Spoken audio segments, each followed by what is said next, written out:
Hi guys, before we'll begin, all necessary links are in the video description. My test system setup details also in the video description. If there will be anything interesting that will come up later from the discussion in the comments or something like that, I will also update the description of the video. So, are you aware of the fact that these speakers were already reviewed by Danny from GR Research, Thomas and Stevie O, British Audiophile, and JC Yagi? So, 4 well-known and renowned reviewers. There was a phase when Factory was probably sending those freely to YouTube reviewers, but under a different name. So you can find reviews of those speakers, but you have to search for Sound Artist SC8B. So now they are called Oatlon Coaxial 8. So how do they sound if you actually have to pay for them? Stay with me to find out. Interestingly, the prices in other reviews are way higher than what I have paid for them. And that was $467, shipping included. No taxes, no customs, but I had to wait for 2 months for the regular shipping. That's for Europe.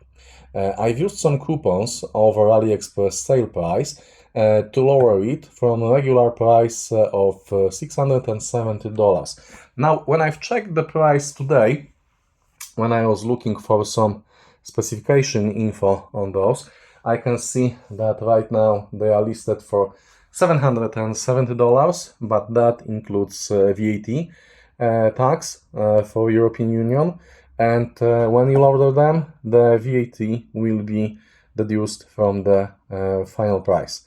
But still, that's a higher price than I had when I was buying them. I don't know, it was 2 or 3 months ago, something like that. So they were waiting for the review quite long. On the other hand, if you'll take a look at other reviews, then you'll realize that the other reviewers are giving prices in range of something like $1,000, and that's without VAT. That's price for guys in the States. So apparently they are cheaper right now, and right now they are called differently. So let's talk about the specification. Let's take a look at the specs. I have it opened here. Okay, once again, picture in picture. And we can see that these speakers are 8 ohm impedance speakers. The sensitivity is on the lower side because it's 90 decibels. The maximum power handling is specified as 100 watts. The frequency response is anything between 50 Hz and 20 kHz. We can also see that the main driver is 8-inch paper cone driver, and we have 25mm wire film horn guide, whatever. Basically, that's the horn tweeter. And what else? And not much else. We can also read some marketing materials, and we can see that all the brands were removed from the photos. So basically they're probably sending them as Sound Artists right now too. Yeah. Yep. And the same specification here. Oh yeah, that one's quite useful. The box size. It doesn't look like that because I'm filming with wide lens on my camera, but this is my hand. And I'm 185 centimeters tall, and I do not have small hands. So this is a really large speaker. So we went through the specs. Now let's take a look at the speaker. Let's look at the external build and internal build. The first thing, the grill. The grill is quite nice. I like the brown color of the grill, and it's quite transparent, not only sonically, but also for your eyes. So let's remove the grill. Let's take a look at the band. No Sound Artist here. And the frame of the grill is not faced. is not chamfered, it's just a straight angle. But it shouldn't matter much because the frame is quite far away from the speaker. Though I'd love to see it chamfered. Now, the main speaker, this is the main driver, 8-inch driver with paper cone, and inside of this horn we can see 25mm treble driver, and the horn is made from metal. I would risk guessing that this is aluminium. The whole speaker is covered with a real walnut veneer, and it looks quite nice. And these lines, I think these were burnt with laser or something like that, and they look quite nice. I actually like the look of that speakers a lot. They are quite heavy because manufacturer says that these are 28 kilograms per pair, something like that. It was in the specs. These are large and heavy speakers, and they are quite solid. We will see when you take a look inside that they have a brace there. On the back of the speaker we have a set of standard speaker tabs, the same type that you can see in all of the cloned amplifiers and all other cheaper speakers that I've been reviewing so far. We also have a bass reflex port and tube that can be removed like that. By the way, we can see the thickness of the wall here, and it's something like, I'd risk saying 1.8 centimeters or something like that, maybe a little less.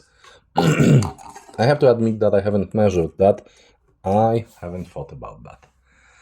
So, sticker with brand name and some parameters and manufacturer name. Yeah, so that's about the looks. I may try to show you something. I really like the natural wood shine on the veneer here. You can see it on the top. When I'm rotating, it catches the light in one direction and loses the light in another. So in in direct sunlight or in strong artificial lighting, these look gorgeous. Well, the design, let's say, is an acquired taste. Some of you will love that design, some of you will probably hate that design. At the beginning, I was like, not really my cup of tea, but then again, when I've been having them here for the past 2 or 3 months, they actually grew on me, and I like the look. The back is also a real wood veneer. Looks very, very good. So the finish of them on them is very, very good. Now let's take a look inside. But for that we need to get back to my old-fashioned hand-taken shaky videos. So give me a second. So I have opened one of them for you guys, and let's take a look at the driver. I'm using a piece of microfiber cloth here because the magnet here has sharp edges, and I've already learned the hard way during my review of the small Oatlons that you should not place any kind of hard surface on natural veneer. So 2 magnets, one for the treble driver, the second one for the mid-bass bass driver. The basket, the speaker basket, is made of aluminium, I think. It's cast aluminium. It's not steel because it's light, and it's not plastic. And it's not the chipped dumped steel. So quite nice thing. I don't know if you can see that. That's the paper cone, the back of the paper cone. And in the back of the driver we can see connections for the tweeter input. The cables, the wiring here, these white and blue cables, are 18AWG wires. They are nothing special, meaning that they are not branded with any known brand, just a regular wire. So something that maybe an area to modify, to replace. The nice thing is that they are soldered to the speaker connectors, that they are not using snap-on connectors. Now let's take a look inside. As you can see, there is a brace inside, and we have acoustic foam on the sides of the speaker. Now there's a kit from GR Research for that speaker that costs, I think it was $380. That includes the parts for rebuilding the crossover and dampening mats for the sides of the speaker. So in order to place those mats, you'd have to remove the foam from the sides, and that's my plan for future, because dampening mats are rather cheap. For 2 sheets that would be needed to cover both speakers, I would have to pay something like $10, I think, maybe less. So that's cheap. So let's take a look at the crossover. Let's zoom in a little. Yep, like that. And we have 2 capacitors. The first one is 3.9 microfarads.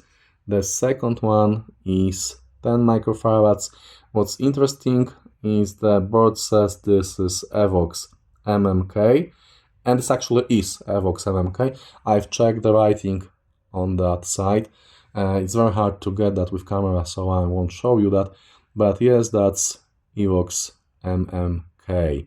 We also have 1 iron core, 1 air core inductor, and a set of resistors, which are okay. They're not bad. They could be replaced with something better, but they're definitely not bad. So, and we can see the speaker posts, we can see the bass reflex tube, and we can see that actually the front wall is quite thick. It's like something like 3 centimeters or something like that. Very, very nice job here. The brace runs along the height of the speaker. Yeah, and that's it, I think. So there's definitely a room for improvements. The first one is using dampening mats on the sides internally, and that's also something that Dan is recommending. And the second one, the cheap one, is to replace the caps with Janssen Superiors. Sorry, so if you can afford that, Superiors will be also nice. But as you can see, I went for Janssen Audio standard Z caps, and I have 2 of them for 3.9 microfarads, and I have 2 of them with 10 microfarads. And the total cost, including shipping here in Europe, it was something like $25 for all of them. And the shipping was actually quite big percentage of that cost. But still, that's $25 for the caps, something like $10 for mats. That gives us $35. That's nowhere close to $380 for Dan's kit. Although, I have to admit that the main factor in his price is probably the crossover design, because Danny took time, took measurements. You can actually find the measurements of this speaker in his review, and he redesigned the crossover from scratch. So basically, you are not paying for the parts, you're paying for his work, you're paying for his design. But still, if you won't be doing a rebuild of the crossover, total rebuild of the crossover, you can do dampening mats for that speaker, and you can replace the caps, and you can probably replace the iron core inductor, iron core coil too. When I'll be doing cap replacement, I will unsolder this iron core, and I'll check the value for that component, and maybe I will replace that too. The air core Janssen coils are not very expensive here, so maybe not. We'll see about that. And yes, I haven't shown you that the speaker actually has the sticker with the label with Oatlon branding, and you can actually see the address here. Interestingly, I don't know if that's a Chinese address. It looks like something in Denmark. Well, there are some guys getting back from some match, so I have to pause for a second.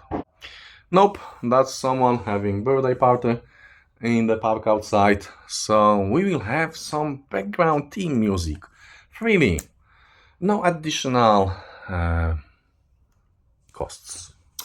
Let's take a look at the bottom of the speaker. We have nice rubber legs here. So that's all about the build. Now I'll get back with my camera to my desk and see you in a second with the second part of the review, when I'll be talking about the sound quality. So we're back at the top level of my desk, and let's talk about the sound quality. I'm using notes for that part, because I was taking notes when I was listening to them. And as usual, let's start with the bass quality on those guys. So the bass goes quite deep, but it's on the relaxed side. It's not the fastest and the most precise, it's definitely warm and mid-bass centric, but it has good organic quality to it. It has scale and it has authority, but it stays warm and smooth. It does convey any rhythm in a way that makes your feet tap, and that's a very important quality in any kind of speaker, because that's music, yes? You want to move your body, you want to dance, you want to listen to this music. So, moving on to mids. Mid-range reminds me of tube amplifiers. Its reach and vocals, especially female ones, have very natural timbre. They sound very realistic. It seems that some of the mid-bass gets to the mids, making them warm too. This means no sibilance and no listening fatigue. These speakers are very smooth. There is also some nice detail in mid-range. For example, saxophone sounds very real. I would say that the mid-range here is creamy, if that makes any sense. We are trying to use many different words from different senses, trying to describe the sounds, because we are lacking those in regards to the sound qualities. So for me, the right word here for the mid-range is creamy. It's smooth, it's detailed, it's not fatiguing in any kind of way, it's creamy. Now, moving on to treble. This was my first contact, let's say, with owning speakers with horn like that, so I had no idea what should I expect from that kind of arrangement of driver. I've owned coaxial drivers earlier, KEF speakers. I think everyone owned KEF ALS50 at some point in time, but this one is different. Treble is extended, it has sparkle, but it seems to be on the darker side. Not warmer in this range, not warmer in this area, but darker. There is air, there are all the nuances I'm looking for during my tests, and the treble is smooth and relaxed and detailed. I literally listened to those speakers for hours without any kind of fatigue. I'd love them to have some more light, but this darkness, it's not, as I said, it's not that they are warm, it's not that they are mad, it's not that they are foggy, they are clear and transparent, but in a dark way, which is interesting thing for me. That may be caused by a dip in around, I think it was 8 kilohertz that Dan was showing in his frequency measurements. But usually that kind of dip for me would mean that the speakers would be losing air and transparency. These are nothing like that. They are still full of air, they are very transparent, but they are just on the dark side. Can't explain that, but I like it. Okay, moving on to detail. They have excellent layering, that's actually part of imaging, more on that later, but this layering brings additional detail. These are more musical than detail-oriented, but to my surprise, I enjoyed them and I had fun looking for small sounds, small nuances that were happening in the back of the stage. You need to remember that these are quite large paper cones, and they are not very thin. I would say, from the look of it, from looking at them from both sides, that they may be quite thick actually, but I have no way to measure that. Now, moving on to imaging and scene. Once you close your eyes, they completely disappear like that and give you wide and coherent left to right stage. There is amazing depth to the sound. Some things pop up to the front, so they are in front of the speakers. They are not in the plane with them. They actually sound like they are in front of them. Some sounds will hide in the back. Some sounds will be higher, some lower. So imaging is excellent, and that's one of the traits of coaxial speakers. So instruments have real life sizes, but the edges of the instrument images are a little fuzzy. They are not razor sharp. It's not a big problem because there is no fog, so the instruments are not overlapping. You can clearly point the locations of the instruments. There is air and space between the instruments, but the edges are not like lines drawn in the sound. The edges of the sound sources are a little bit fuzzy, but that's okay. You need to hear that to understand what I'm talking about. Okay, so in summary, trying them with different amplifiers, I noticed these like good amount of power, and that basically should be expected because they are only 90 decibels sensitivity. So if you provide them power, they get nice precision and control with powerful amplifiers, and they will pay you back with sounding louder and louder without distortion. You will love fun. You will love cranking, so you will have fun cranking them up way above your regular listening levels and bothering your neighbors, or should I say freely sharing the love of the music across the building. That's actually what I've done, and again, it happened a couple of times already. My wife asked me to turn the volume down in not so diplomatic words. So the interesting thing is that Danny from GR Research likes them, though he does offer an upgrade kit for them. And this is the guy that, in my opinion, doesn't very often like speakers. He finds problems with all of the speakers that he reviews. But although he has found problems with those, he still likes them. Now, if you take the price into the account, these are basically no-brainer. If you want to try coaxial speakers imaging, and there is a very good chance these will stay with you as they are very easy to like and tremendous fun to listen. Highlights here are mid-range, imaging, and if I would be picky, then I would wish for some more light at the top end. Again, it's airy, but it's dark. You know I'm an electrostat guy, so airiness, light at the top octave is my thing. So remember that I may just be damaged by my love for electrostats. So these are my third set of Ali speakers, and I am loving all of them so far, except for the Tuoli Hao that you may already have seen in my full review. Well, sometimes you win, sometimes you lose. This time I won. With Tuoli Hao I lost. It happens. So these offer excellent value and excellent sound quality. But, and that's a spoiler, the fourth pair that you might have seen a video already, maybe I will link to the review of Tuoli Hao, is anything like this or anything like W501S, the small Oatlons that are looking like Boris and Wilkins, and M3S, the Oatlon M3, the large ones. So all of those are excellent. Tuoli Hao are exception. But before I start bashing Tuoli Hao here, let's just see the full review. As coaxial Oatlons, known as Sound Artist SC8B, these get my high recommendation for speakers on a budget, but with excellent sound quality. I would say that these are punching way above their price class. You may like or you may not like the design. I've actually seen in the comments for the first look video that some of you already commented that it's not for everyone, and I agree. These are not for everyone.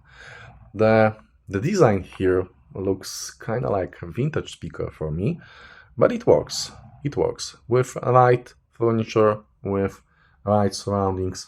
It really works, and I really do love this grill material. I'm not sure if you'll be able to see that on the camera, but it's a little bit shiny. It's brown and shiny at the same time, so it looks really nice. Now we've come to the end of the review. If you like that video, if you would like to see more videos like that, more of my reviews, feel free to subscribe my channel. If this review helped you in any way to decide whenever you should get those or just pass on them, you're more than welcome to support my channel by subscribing or buying me a beer. The beer link is actually super thanks that can be found under the video when you're accessing it from PC. Thank you for watching this. I hope you'll have a wonderful day ahead of you, and I like those guys. They are really good speakers. Cheap and excellent, and these two qualities make excellent speakers in my opinion. So thank you once again, and see you next time.